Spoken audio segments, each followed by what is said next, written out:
This is a training center, it's a regional office, and we have an MOU with the Uganda Tourism Institute here, where we are working together to see that the coffee module is brought to their syllabus, and we train the youth in coffee roasting and coffee consumption.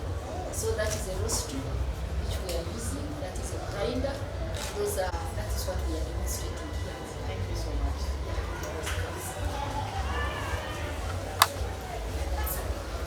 Cocoa is coming to Uganda Coffee Authority. It is sponsored by EU Market Project. We have here different cocoa beans. Yes, these are different cocoa beans.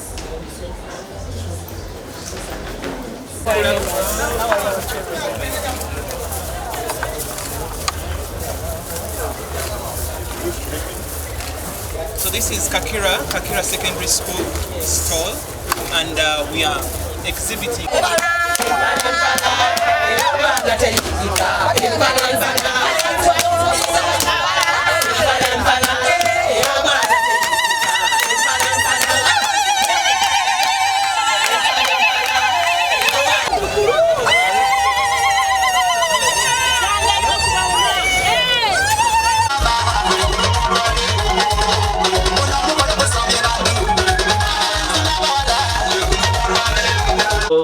Prime Minister,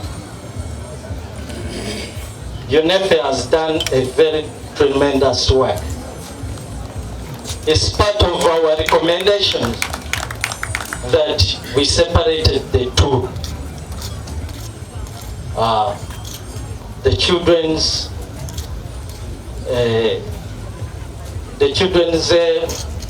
show from the old people, because our students were not getting what they were supposed to do. For us, we are happy that the children's show has really done what was required of. We have achieved the objective of having the children's show for the young innovators to showcase their innovations. You have seen those students from John and Rumu Senior Secondary Schools, Jinja Senior Secondary School, and the rest. But there are some challenges that go with such. One is funding. Who is going to fund those innovations that our children are doing? Who is going to fund? Right, Honorable Speaker, would like you to air out, because these innovations are going to waste if we don't have people who are going to follow up. East African community should be invited in, that our children also share the same innovations from Tanzania, from children in Tanzania, in Kenya, in Rwanda, Sudan, and the rest of East African countries. I also request that UNEFE be funded to continue with these shows. They are very educative, they should be supported. I'm informed that we had over 1,100 schools in participation. I'm also informed that this year's agriculture education show has brought together young people across the country and academia, and for that I want to say thank you so much. I want to express my appreciation to each one of you who has participated, and to say on behalf of government, thank you so much. More especially to the organizers, the funders, the promoters, the facilitators, and all of you, the exhibitors. Your presence and dedication are a true testimony of the bright future of the agricultural sector in this country. That who is going to fund these innovations? That who is keeping records?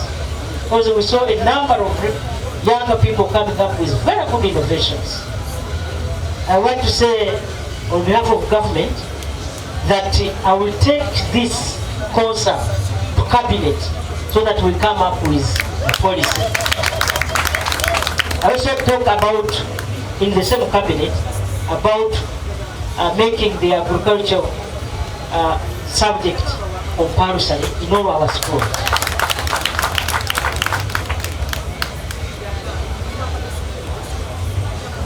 The diversity and creativity witnessed throughout this event have been truly inspiring. From the innovative pest and disease control lessons, you remember I saw the other younger man who came up with a drone. He says now people are dying of cancer. Maybe it is because of the herbicides that we use to spray our crops.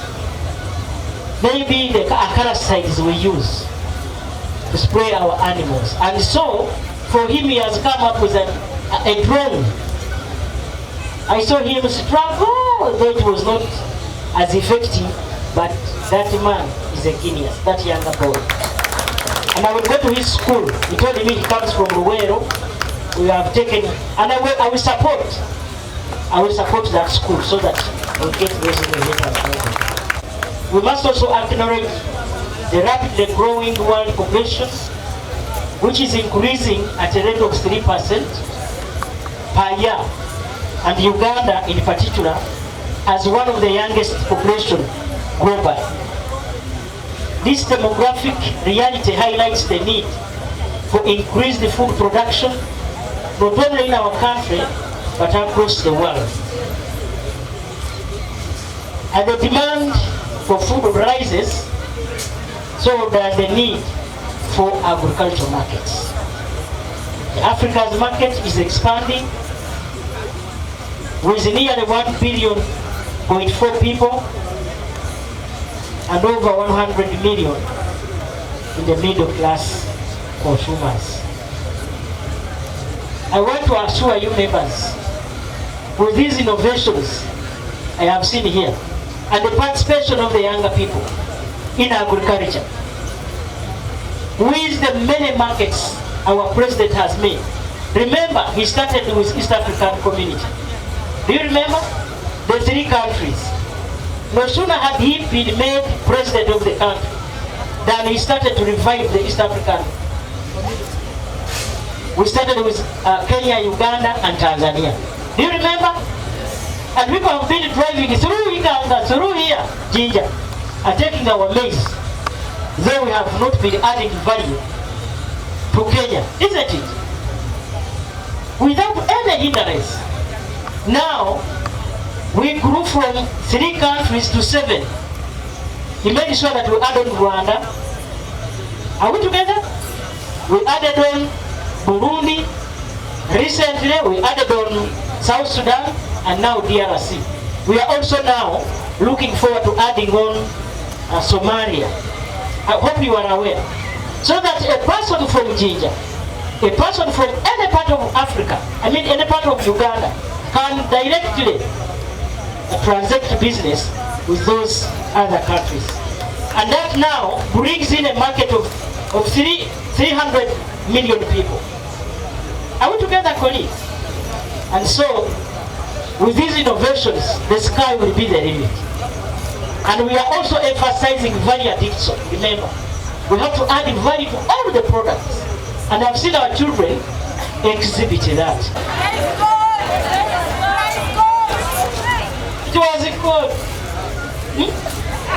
Tell them, people, my fellow students, I know we are youth. We love many things. We love widely things outside of them, but let us love mostly the Almighty God. It was good.